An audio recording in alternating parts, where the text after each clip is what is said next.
drought should never turn into a disaster again. Governments and donors in the Horn of Africa made this commitment after the long drought in 2011. To build the resilience of pastoralist communities in the region, the RISPA initiative was launched.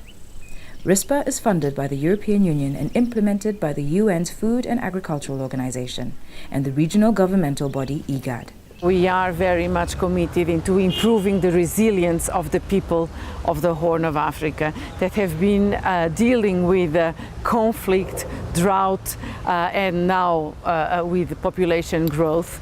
So these three factors together make that the region will keep being vulnerable to food security. RISPA has been rolled out in Djibouti, Ethiopia, Kenya, Somalia, South Sudan, Sudan, and Uganda. It focuses particularly on vulnerable communities in the border areas between Kenya and Ethiopia, and Kenya and Uganda. Here, lack of resources often leads to conflict when communities cross borders hoping to find greener pastures and water for their livestock. What RISPA does, it works on a three-tier result areas, and one is at the community level, and the other one is at the coordination and policy level. So those three different levels. What that means basically is there has been a purposely designed model to ensure that communities participate in development agenda, that then they develop the necessary resilience. RISPA's strength lies in its bottom-up, top-down approach. One of the approach being used is Community Managed Disaster Risk Reduction approach, CMDRR, that has engaged all the target areas into thorough analysis of the challenges. So each and every community is aware of the challenges they're facing. With support from implementing partners, the communities made lists of disasters they might face, like conflict, drought, or flooding. They also discussed how they could improve their preparedness. The Pastoralist Field School, or PFS, was one approach used to trigger discussion and solutions.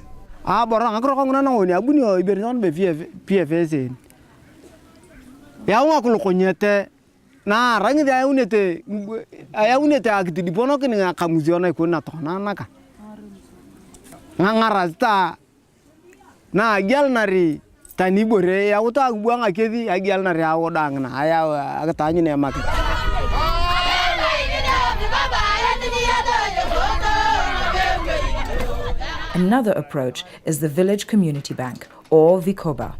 Through these village banks, pastoralists can build savings and get loans.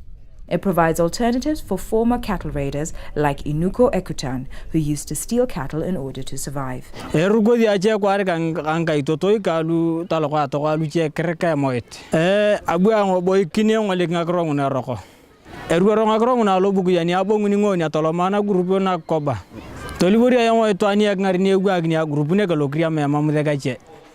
A critical aspect of RISPA is that the disaster risk plans created by the communities are lifted to higher government layers, like districts and counties, to ensure the needs are met. The people who are in charge of the resources will know the needs of the community as per their priorities. The communities themselves will have said what their problem is, what their challenges are, and the resource will be used to help them overcome those challenges. Through IGAD, the regional governmental body, RISPA also ensured policies on regional level were in line with the community needs. Policy briefs were created on issues like informal cross-border trade. One of the highlights was the signing of a memorandum of understanding between Uganda and Kenya. Both countries agreed to coordinate efforts to improve animal health in their border areas. The program now will go specifically to what the need is. If there's a need of drugs, if there's a need for timely vaccination, then that is going to be picked up and provided by the respective government programs. Towards the closure of RISPA in October 2013, a group of members of parliament from Karamoja in Uganda were invited on a learning trip. They drove from Nairobi to Addis Ababa, straight through the cattle corridor of Kenya and Ethiopia. The journey had a profound impact on the MPs. When I reflect on what happened in Karamoja, I find that somehow, somewhere, these people are more coordinated And that's the coordination we'd like to take back home and to see that from the grassroots to the top level, how do we coordinate and streamline the plans that come from the ministries down to the grassroots? And that's one interesting thing I've seen here. So when I saw the desert that was stretching with the people, camels all over, and yet you could not even see any tree. And that is something that we are much interested to know. With the RISPA project having come to a close, the effects can be seen throughout the region. Areas that were previously insecure are used again for agriculture and trade.